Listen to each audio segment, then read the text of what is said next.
We are gathered here today to mourn the loss of Granny Mayfleet, who passed away in chapter 10 of the City of Ember in pretty surprising, I don't know, it's not really surprising, but it is surprising.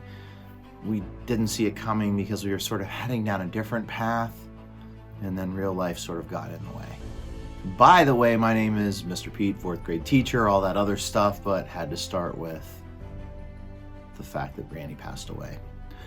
Of course, I'm reading The City of Ember by Jean Duprow, and we are heading to chapter 11, just finding out that Lena is basically on her own with Poppy.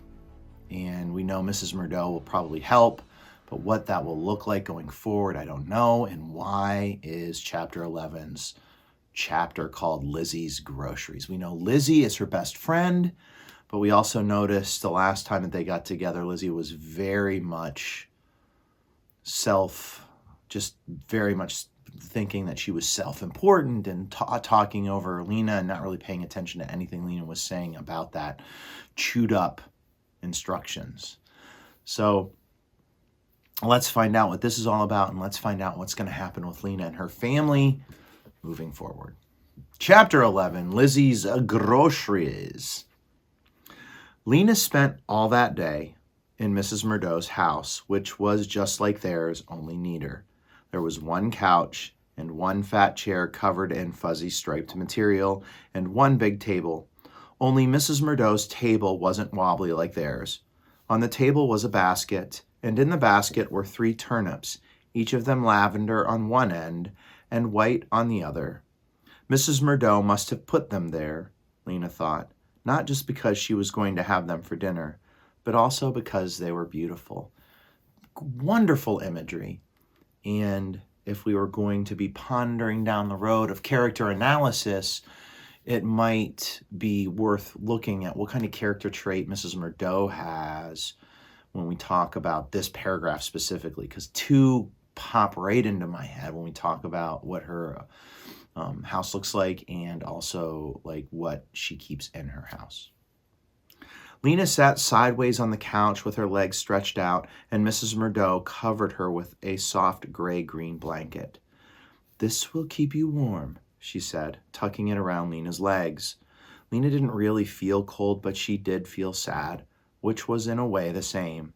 The blanket felt good, like someone holding her, simile. Mrs. Murdo gave Poppy a long purple scarf to play with and made a creamy mushroom soup with potatoes, and all day Lena stayed there, snuggled under the blanket. She thought about her grandmother, who had had a long and mostly cheerful life. She cried some and fell asleep. She woke up and played with Poppy. The day had a strange but comforting feel to it, like a rest between the end of one time and the beginning of another. That seems pretty big. You want to highlight that. And again, you're getting all of these really wonderful character traits from Mrs. Murdo, lots of wonderful imagery. So everything we're going to be talking about this week is all in the beginning. On the morning of the next day, Lena got up and got ready to go to work. Mrs. Murdo gave her beet tea and a spinach hash for breakfast. "The singing's coming up soon," she remarked to Lena as they ate. "Do you know your part?" "Yes," said Lena. "I remember it pretty well from last year."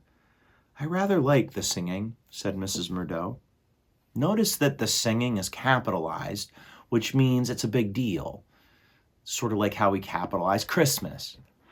It is a holiday, and of course they're probably singing.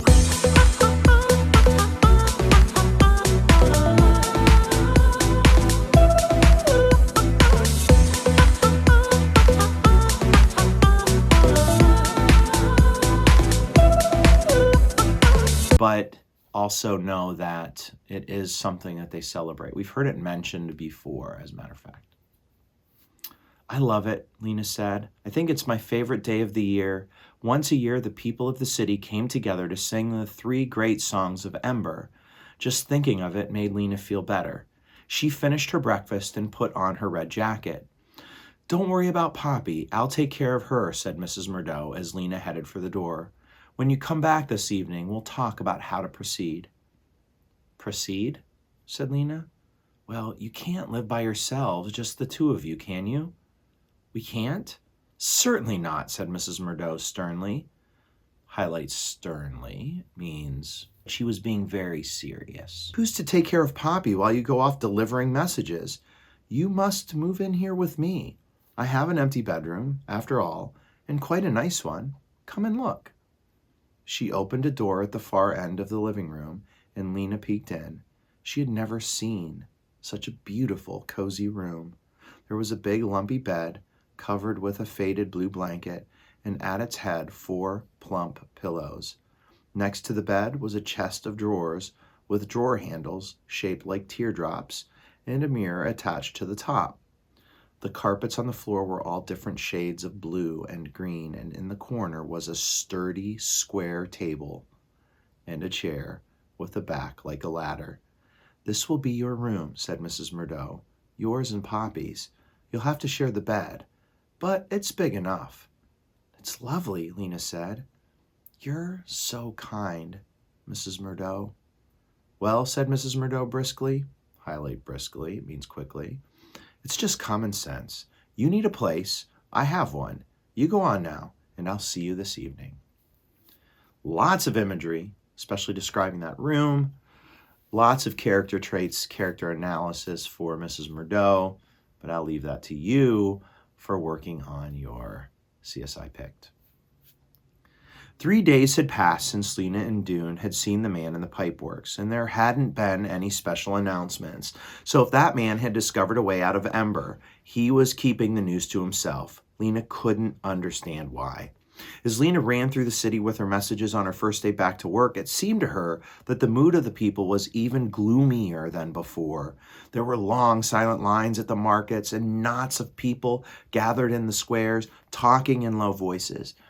Knots of people, that is a metaphor comparing the people wrapped up in a knot, comparing the people to a rope.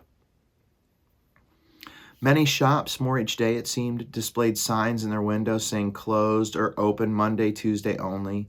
Every now and then the lights flickered and people stopped and looked up in fright. When the flickering ended and the lights stayed lit, people just took a breath and walked on. I would highlight all this. This is definitely, when we think of connections, a text to world connection, I think of going to stores like during COVID and seeing special days and special hours, especially if you go to the mall. Not a lot of people are out shopping because they don't want to get sick. Very similar to what's happening here. People don't want to get stuck in the dark. So nice text to world connection, or even text to self connection. Lena delivered her messages as usual, but inside she felt strange. Everywhere she ran, she heard the same words, like a drumbeat, simile, in her mind. Alone in the world, alone in the world.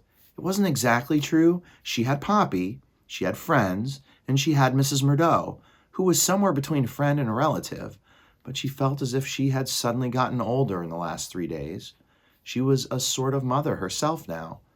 What happened to Poppy was more or less up to her.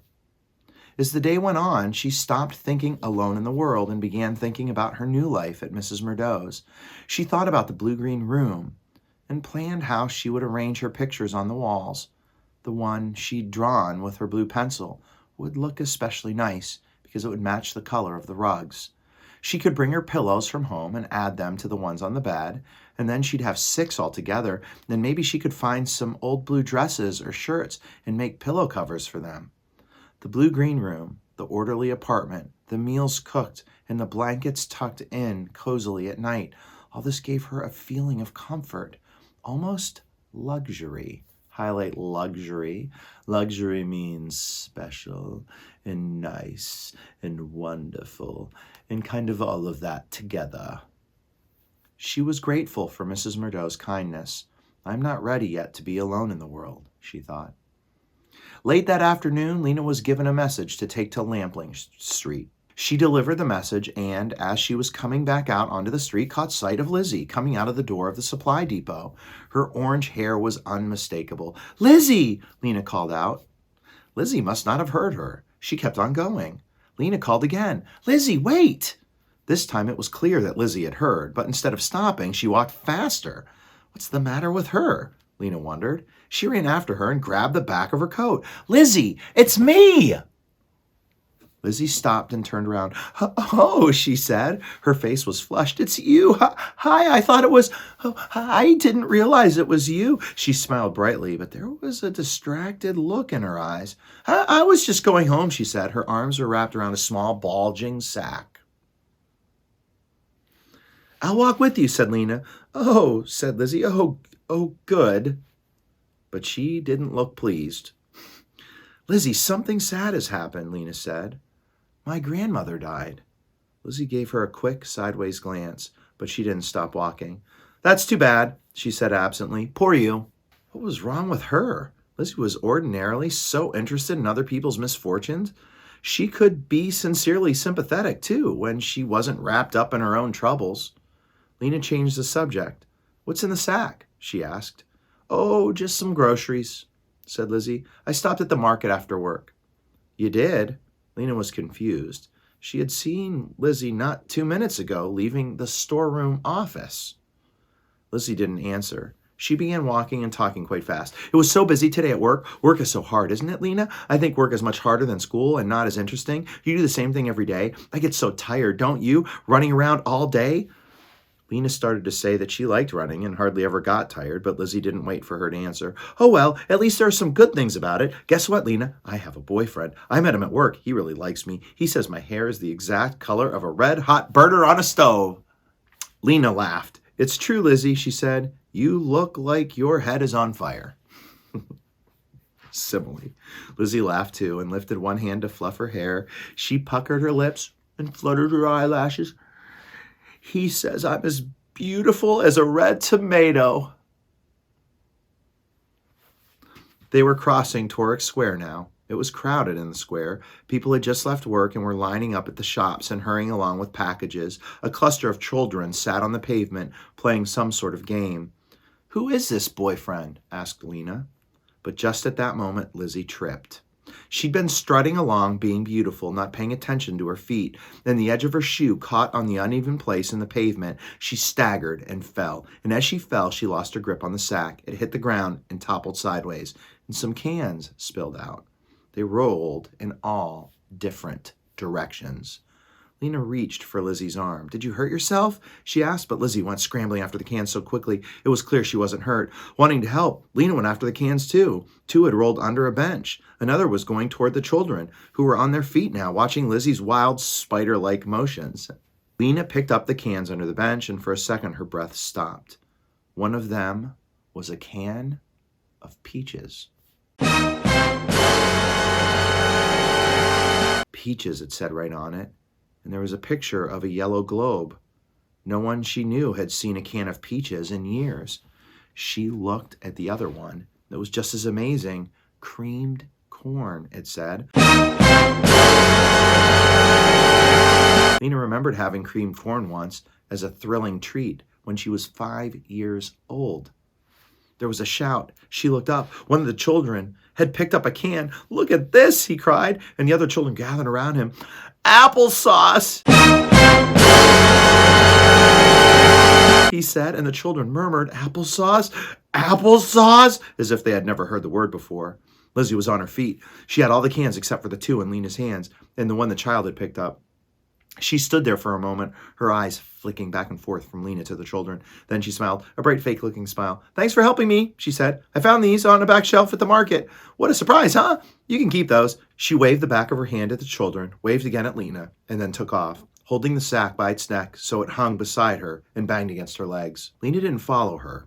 She walked home, thinking about Lizzie's sack of cans. You simply did not find cans of peaches and applesauce and cream corn on the back shelves of markets. Lizzie was lying. And if the cans hadn't come from a market, where had they come from? There was only one answer. They had come from the storerooms. Somehow, Lizzie had gotten them because she worked in the storeroom office. Had she paid for them? How much? Or had she taken them without paying? Mrs. Murdo had cooked a dinner of beet and bean stew for them that night.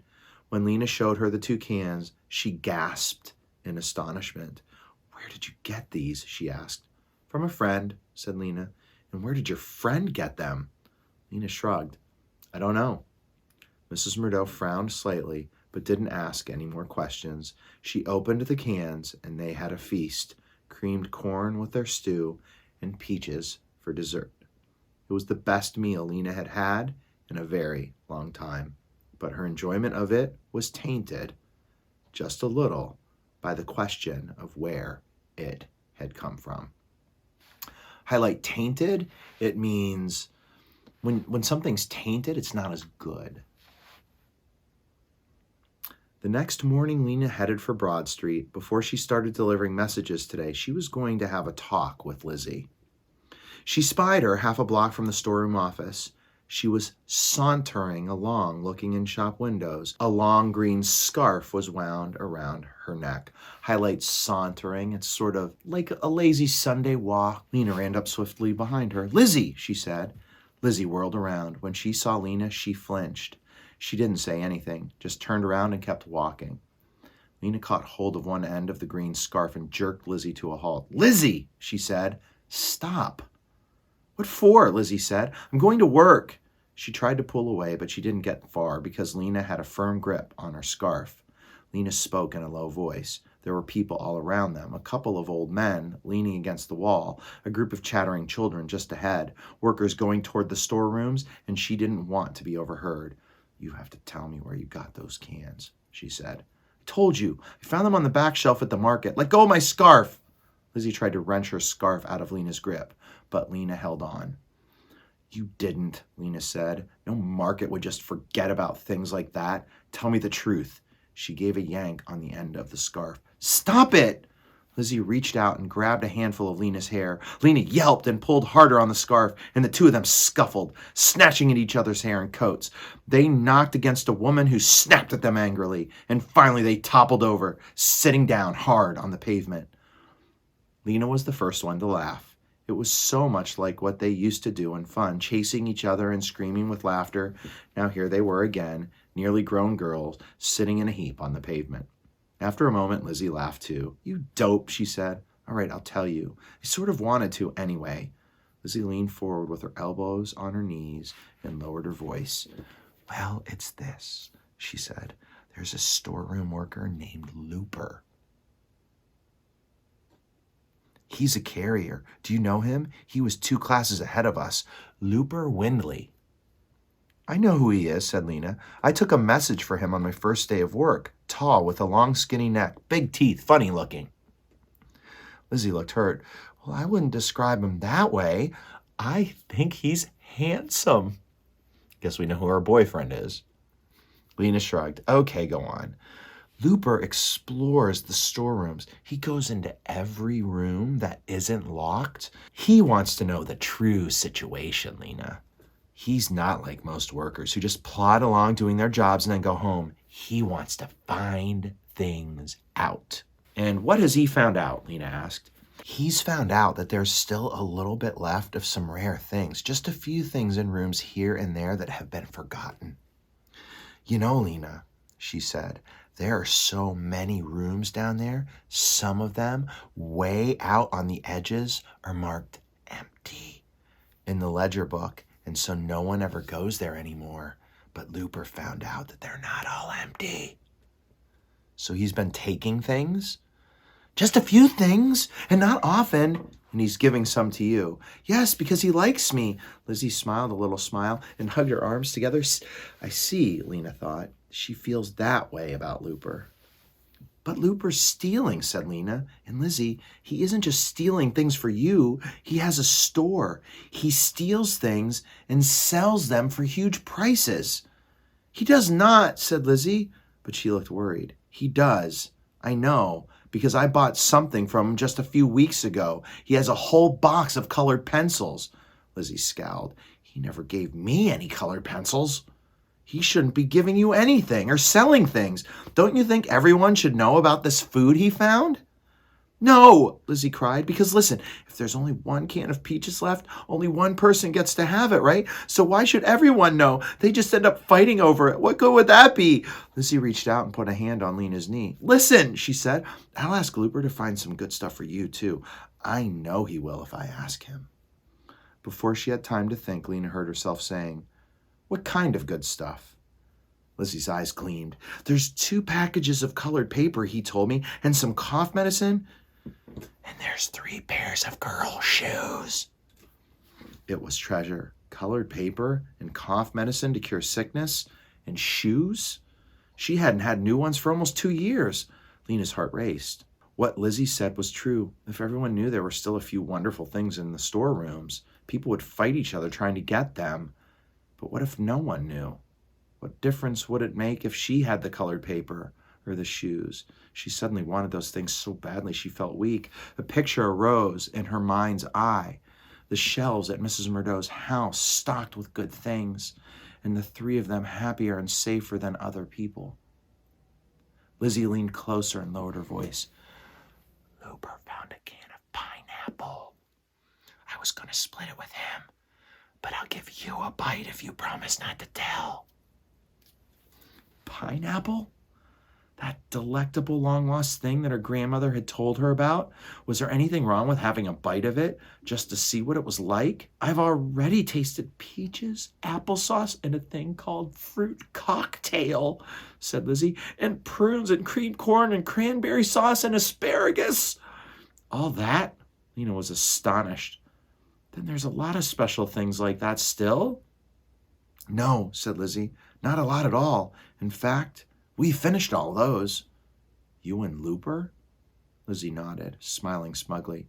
"Looper says it's all going to be gone soon anyway. Why not live as well as we can right now?" "But Lizzie, why should you get all that?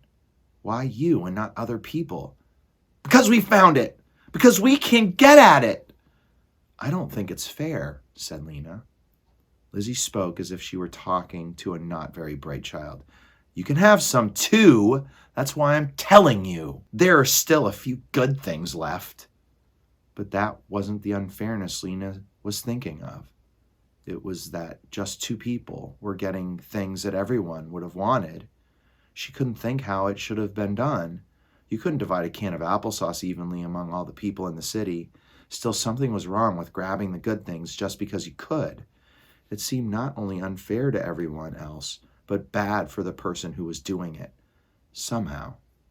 She remembered the hunger she'd felt when Looper showed her the colored pencils. It wasn't a pleasant feeling. She didn't want to want things that way. She stood up. "I don't want anything from Looper." Lizzie shrugged. "Okay," she said, but there was a look of dismay on her small, pale face. "Too bad for you." "Thanks anyway," said Lena, and she set off across Toric Square, walking fast at first, and then breaking into a run. We learn a lot of character analysis in this chapter about Mrs. Murdo, about Lena, and about Lizzie. Lots of detail about it. You have Lena, who's got like the good angel on one side and the bad angel, and the good angel's like, "Don't you take that stuff." And the bad angel's like, take it all, ah! No, don't you take that. Take it all! Don't take it! No! So, obviously, something's weird going on. And what is it, and how are we going to put this all together? We still don't know about, like, Dune from the room under the rope. We don't know who that lurchy person was who was going into that room, or do we? But not today. We're going to stop there. Chapter 12, A Dreadful Discovery. Where do we go next?